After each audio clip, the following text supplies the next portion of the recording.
Hello, welcome to Crit Couch. We are, for Halloween, we're going to sit down and play Demon's Crest. I'm Michael. And I'm Skylar.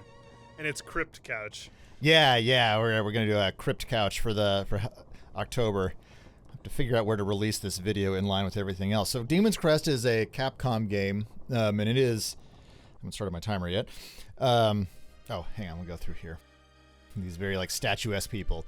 Legend says... The world was once divided into two different lands. Oh god, I'm gonna sneeze. One realm was ruled by humans, and the other was ruled by demons. Don't sneeze. Okay, so... little firebrand ass there. One day, 6 magical stones fell from the sky into the demon's realm. Just fucking inscribed on the stones were the crests of fire, earth, air, water, time, and heaven. Just throwing in a little mixer for you. Yeah. Look at his little demon butt. So many demon butts. Look at that demon butt. Soon the demons began to fight over these magical crests, and the realm erupted into civil war. It's going to be that kind of day. More firebrand ass. Got a little something going on there with a pixel. Right on his left cheek. Finally, the red demon defeated all the others and collected 5 crests. We're being very, very slow here. They spent a lot of money on these Mode 7 demon flights. Look, and he has turning action. Not satisfied with the crests of fire. Are we going to list the whole set? Yeah.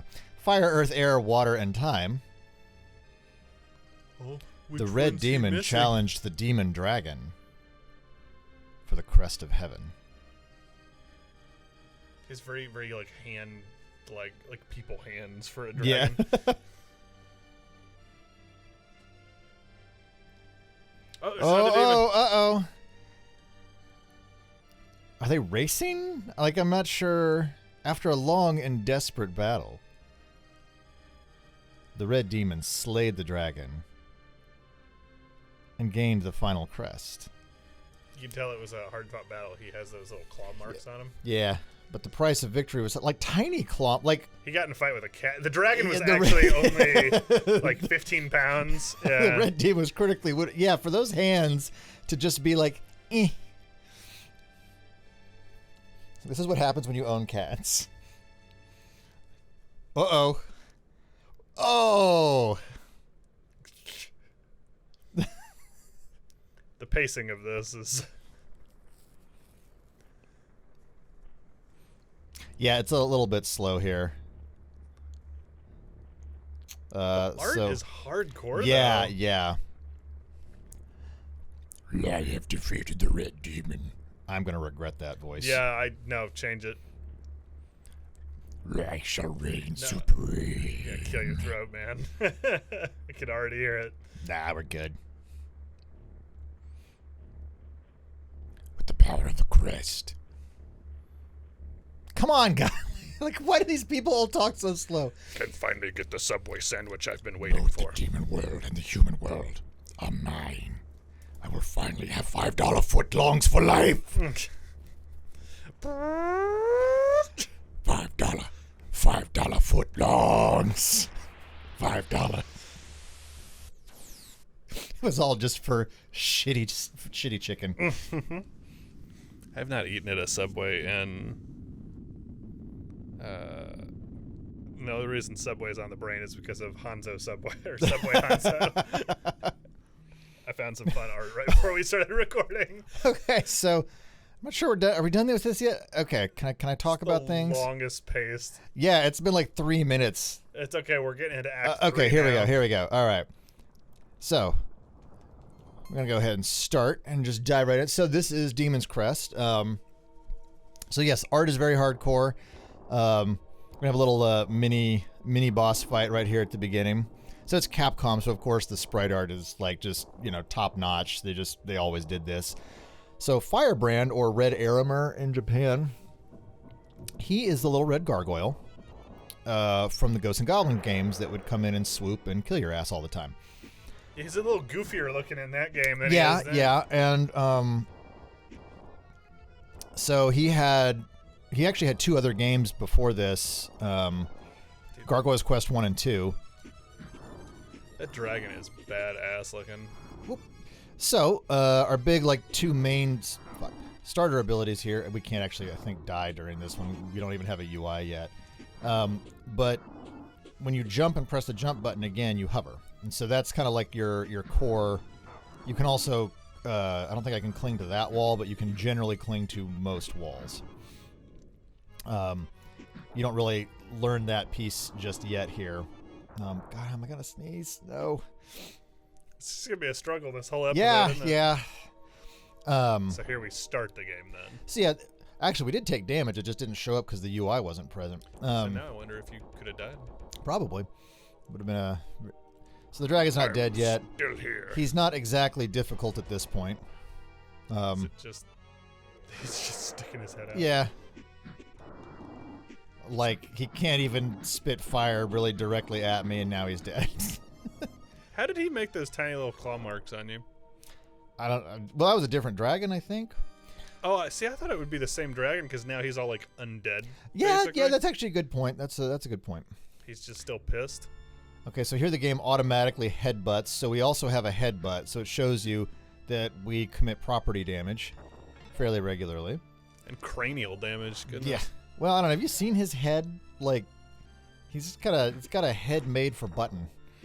You know, I get it, but CTE is no laughing matter. That is true. That is very fair. Unless it's funny. But, so, like I was saying, there were 2 other Gargoyles Quest games that came before this that's also starred him, and they played very similarly. With one exception, the overworld in those games was actually like an RPG overworld. They were on the Game Boy and the NES respectively. This guy is just like jamming. No, now he's not. Now he is. Like, I like how he just does that on his own. Like, it feels almost rude to do this to him. He's a pigeon. He's just the soul of a pigeon reincarnated into a nastier creature. And he found a love for woodwork. Okay, so little background, because I just grabbed a scroll out of that particular statue. So this is kind of the series of Gargoyle's Quest.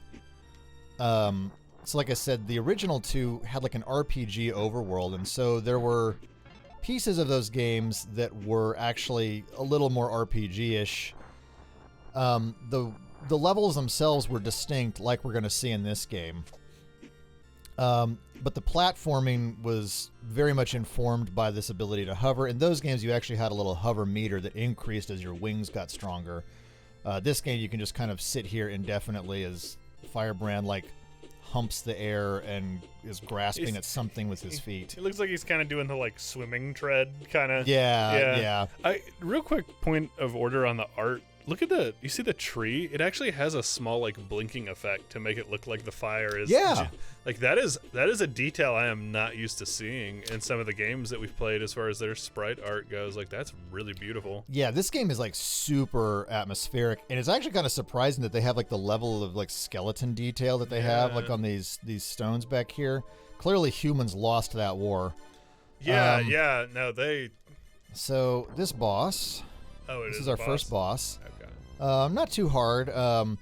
One thing you'll learn, it's kind of a Mega Man, which makes sense, like, with Capcom, but, like, you have a limited number of projectiles that can be on the screen at once. So being closer to a boss means you can fire more into them, as long as they don't have an invincibility window, which this guy, his invincibility window is not super long. There are some other bosses where that actually seems to have been taken into account. We'll run into another one of those later. And you can also see he's getting more red as he's getting weaker. Is that sort of your communication that you're winning? Yeah, that just lets you know that you're getting close to downing him. We actually killed him before he... sometimes he'll land and, like, go back into stone and kind of heal up a little bit. That was actually his he death. Just chickens out. So yeah. Oh my god! Did you just headbutt his torso apart? Oh, nothing like being turned back into stone and set on fire. Yeah.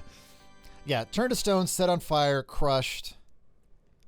Like, what else? How else do you kill something? It's a Tuesday. It's 11. For me, it was a Tuesday. Oh yeah, you just gripped on for a yeah. Sunday. So this is another mechanic from the original game. So this one works a little more. It still has like the permanent kind of upgradiness of those older games, but it almost works a little more like a Metroidvania in a way. Not in the sense that like we're used to thinking of Metroidvanias, because the levels are discrete, but they do have differing paths, and you do need to return to some to get upgrades like that you can only access with new powers that you get. But it is kind of unique in the sense that overworld there. We'll see it in a second here. That uses the mode 7, but like it kind of acts as a separator between those levels, so it's not like Metroidvanias in the sense that it's not all interconnected. So this is another permanent upgrade. We picked up that one scroll or vellum that I mentioned earlier. So you do have spells that you can purchase and potions you can buy, and you're limited by the number of vellums or potion vials that you have. We also do have talismans, and then crest powers, and then our general. So these crests are going to be the crests that we were talking about in the intro. The firepower. This is actually like a change to our fireball here that you get upgrades to, and you have gold pieces. And then the talismans have like other effects. And yeah, the gold is for purchasing any of those potions and vellums or spells that you come across. So Mega Man came along before this, right? What about Mega Man X? I do believe Mega Man X came out before this game. Okay. I'm just getting like, especially in the way like things move, very. Yeah, and the climb, like, because like Mega Man had the wall climb vibes. So this is a little point of fun order there. Like, we have walls that break away. So these are a type of block that we can't break until we have a different weapon. So we have that kind of visibility to come back later. It's very generous with its like wall climbing. There's also different animation depending on if you're higher up or lower. That's what I was actually just trying to. The way his foot is dangling. Dangles. Yeah. And then, yep. That is really. There's just a lot of attention in this game. Yeah. A lot of people enjoyed this game, and it's one of those properties. Like, okay, so this is our. I think this is this is General Arma. This is not the same guy that had the Heaven Crest. Look at that hand. Look at just how he. Sassy. I've watched your progress, and I'm glad that I shall be the one to put an end to your petty crusade. I believe you have heard of me. I am Arma. I'll be your executioner. You want some sweet tea, Arma? Slay. He actually looks dope. You need a little sugar with that salt, honey. Yeah. So he actually has like, graspy claw. He has like insect feet. He has some interesting variations, and I'm gonna. Is this somebody? He's like a reoccurring villain. Yeah, and so, but also there's this swoop attack that he does.